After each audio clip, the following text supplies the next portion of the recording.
Hello everyone, কেমন আছো? আশা করছি সকলে ভালো আছো। আর শুভ সপ্তমী। আর এই যে এখন আমরা সকাল সকাল সপ্তমীর দিন চলে এসেছি মাম্মামের আঁকা কম্পিটিশানে। তো তারপর আঁকা কম্পিটিশান থেকে ঘরে গিয়ে আর শরীর একদম দিচ্ছিল না, তাই একেবারে রাত্রির থেকেই ব্লগটা আরম্ভ করছি। আর গলার অবস্থা খুব খারাপ, পুজোতে ঘোরাঘুরি করে গলা একদম গেছে। তো এই যে সপ্তমীর দিন রাত্রিবেলা মাম্মামের পাপা মাম্মামকে নিয়ে বেরিয়ে পড়েছে সপ্তমীতে ঠাকুর দেখতে। ছোটো মাম্মামকে নিয়ে যায়নি, কেন রাত করে ঠাকুর দেখতে গিয়েছি তো, কারণ ভিড়ে পড়তে হবে। যদিও ভিড়ে পড়তে হয়েছে, তবুও এটা বলা ভুল যে রাত করে ঠাকুর দেখতে ভিড়ে পড়তে হবে না। তো গেছিলাম অনেক জায়গায়। তো চলো দেখো, ভিডিওটা ভালো লাগবে আশা করছি। তো ফার্স্টেই চলে গিয়েছিলাম একটা লাটাইয়ের ঠাকুর, মানে থিম হয়েছিল লাটাইয়ের। তো সেখানে ঢুকে গিয়ে দেখলাম লাটাই তো সামনে দেওয়া, আর ভেতরে দেওয়া হচ্ছে দাবা, গুটি, তারপরে দেওয়া হচ্ছে লুডো, গুটি, এই ধরনের সব খেলা। আর ভেতরটা খুব ভালো করেছিল, ভেতরটা খুব সুন্দর লাগছিল দেখতে। তোমাদের সাথে শেয়ার করলাম, কেমন হয়েছে অবশ্যই কমেন্টে জানিও। আর প্রতিমাটাকে তো খুবই ভালো হয়েছে দেখতে, মন ভরে যাচ্ছিল, মনে হচ্ছিল মানে নিজের মন থেকে সব যত আর কি প্রার্থনা আছে জানাই। তো ওখান থেকে বেরিয়ে আবারও চলে গিয়েছিলাম আর একটা জায়গা, সেখানে করেছিল সোনাঝুরি গ্রাম। তো সোনাঝুরি গ্রামে চলেও এসেছি। আর দেখে তো মনে হচ্ছে একদমই সোনাঝুরি গ্রামে পৌঁছে গিয়েছি। আর এখানে অনেক রকমের জিনিস, মানে সোনাঝুরি গ্রামে যে ধরনের জিনিসগুলো পাওয়া যায় সেই ধরনের জিনিসগুলো এখানে বিক্রি হচ্ছে। তো দেখতে বেশ ভালো লাগছিল। তো এখান থেকে ভেতরে ঢুকছি। তো চলো।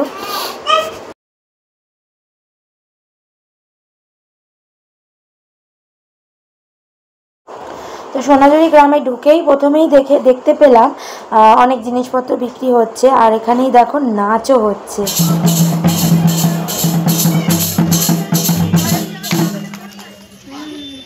তো দেখেছো, দেখালাম, তোমাদের সাথে শেয়ার করলাম, কেমন লাগলো অবশ্যই জানিও। সোনাঝুরি গ্রামে যে নাচগুলো হয় সেই ধরনের নাচ এখানে হচ্ছে। আর এখানে দেখো একদম ইউনিক সব তোমার খেলনা, তারপরে তোমার হাতের কাজের জিনিস সব বিক্রি হচ্ছিল, বেশ ভালো লাগছিল দেখতে। তো চলো, ঠাকুর তো দেখে নিয়েছি, দেখার পরে এবারে বেরিয়ে পড়বো এখান থেকে। তো দেখো, ঠাকুর দেখে বেরানোর সময় আমাদের হয়ে গেছে হচ্ছে গাড়ির টায়ার পাংচার। তো এখানে তো সারাতে চলে এসেছি, আর সারানো প্রায় কমপ্লিট। এবারে বেরিয়ে পড়েছি আবারও ঠাকুর দেখতে। তো গাড়ির টায়ারও আমাদের থামাতে পারিনি ঠাকুর দেখা থেকে। তো এখন আমরা যাচ্ছি হচ্ছে কালীঘাটের ওদিকে। তো চলো যাওয়া যাক। রাস্তায় প্রচণ্ড জ্যাম ঠেলে যেতে বেশ অনেকটাই টাইম লেগে গেল। তো এই যে পৌঁছেও গেছি। কালীঘাটের ঠিক অপোজিটেই একটা ঠাকুর হয়। তো ঠাকুরটা বেশ সুন্দর হয়েছিল, চলো তোমাদেরকে দেখাই।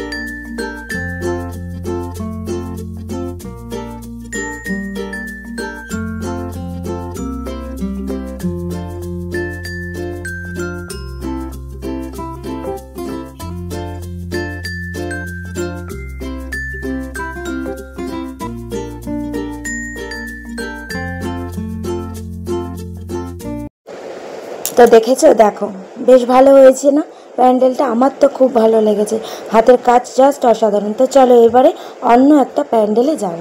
আর এই যে অপোজিটেই হচ্ছে কালীঘাট মন্দির। আর আমরা ওখান থেকে বেরিয়ে এবারে যাব অন্য একটা মন্দিরে। এই মন্দিরটাও বেশ সুন্দর হয়েছে, আর প্রতিমাটাও অপূর্ব হয়েছে দেখতে।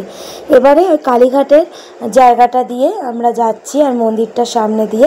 কালীঘাট না মন্দিরটা তো তোমরা অনেকেই জানো, চেনো, আর নতুন করে বলার কিছু নেই। তো এখান দিয়ে আমরা যাচ্ছি। তো ইচ্ছা আছে একদিনে গিয়ে এসে আর কি পুজো মিটে গেলে, সব কিছু ঠিকঠাক হয়ে গেলে তারপরে এসে পুজো দিয়ে যাব।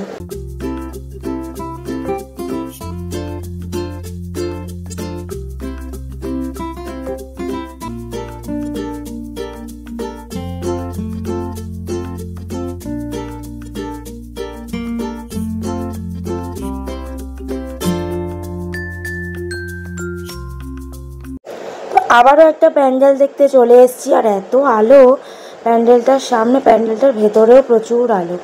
তো দেখো প্যান্ডেলটা দূর থেকে দেখতে কি অসাধারণ দেখতে লাগছে।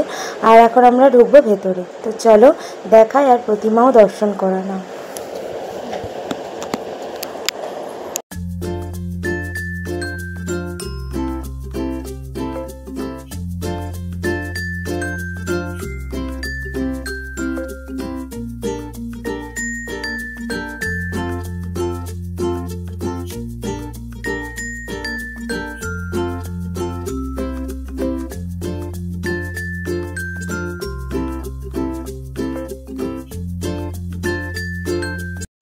এই যে দেখো একটা প্যান্ডেল, এটা হচ্ছে চিত্তরঞ্জন যে হসপিটাল, হাজরা চিত্তরঞ্জন হসপিটাল, তার ঠিক অপোজিটেই। তোমরা অনেকেই জানো চিত্তরঞ্জন হসপিটাল নাম শুনেছ হয়তো।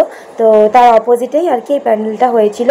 আর ভেতরটা তো অসাধারণ হয়েছে। আর সপ্তমীর দিন সব থেকে বেস্ট ঠাকুর হয়েছে এটা আমাদের দেখা। তো এই যে এটা হচ্ছে আমাদের সপ্তমীর দিনে দেখা বেস্ট ঠাকুর। মানে ভেতরটা যেমন অসাধারণ হয়েছিল, বাইরেটাও সেরকম সুন্দর, দারুণ দেখতে হয়েছিল। তো তোমাদেরকে প্রতিমা দর্শন করাবো। আর আমি তো ভেতরে ঢুকে জাস্ট অবাক হয়ে গিয়েছিলাম প্রতিমাটা দেখে আর ভেতরের সব কাজ দেখে।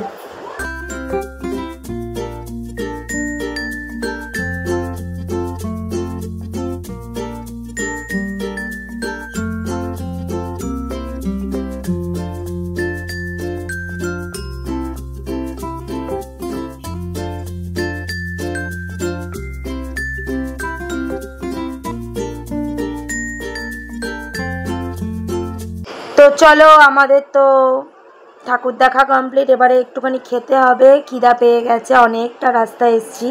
তো এখন আমরা বসে খেয়েও নিয়েছি। এবারে যাব আবার একটা ঠাকুর দেখতে, খাওয়া দাওয়া কমপ্লিট করে আর চলে যাব আবারও প্যান্ডেল হোপিংয়ে। তো এখানেও চলে এসেছি। এখানে আরেকটা প্যান্ডেল দেখলাম, বেশ সুন্দর হয়েছে ঠাকুরটা, তোমরাও দেখো।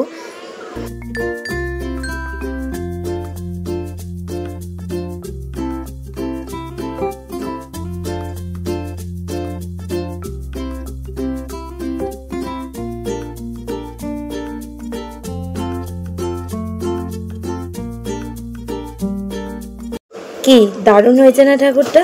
তো এই ঠাকুরটা দেখে এবারে বেরিয়ে যাব। আর এখন যাচ্ছি আমরা হচ্ছে ম্যাড স্কোয়ার। তো চলো যাওয়া যাক। ম্যাড স্কোয়ার পুজোর সময় না গেলে আমার মনে হয় যেন পুজোটা অসম্পূর্ণ লাগছে। তো আমরা প্রতি বছরই ম্যাড স্কোয়ার যাই, ম্যাড স্কোয়ার একবার না একবার যাবই।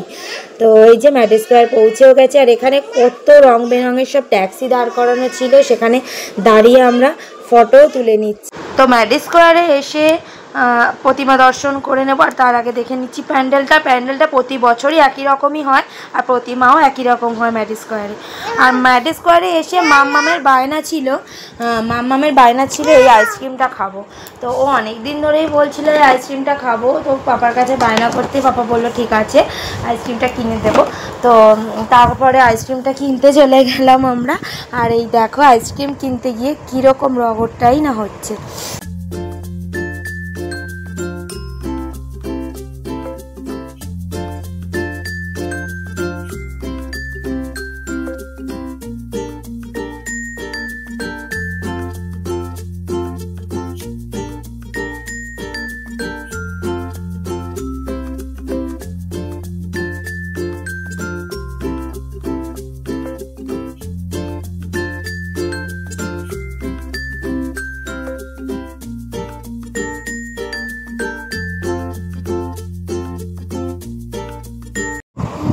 তো আইসক্রিমটা যখন ওকে দিয়েছে তখন ও ভেবেছে আইসক্রিমটা দিচ্ছে, কিন্তু দিয়েছে হচ্ছে ফাঁকা।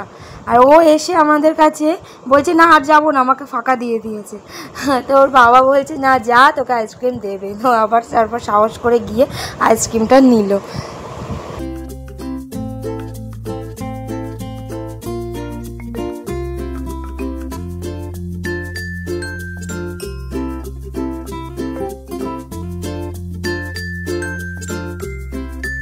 তো এই যে এটা হচ্ছে ম্যারেজ স্কোয়ারের সাজসজ্জা। এখানে এরমভাবেই প্রতি বছর একই রকমভাবে সাজায়।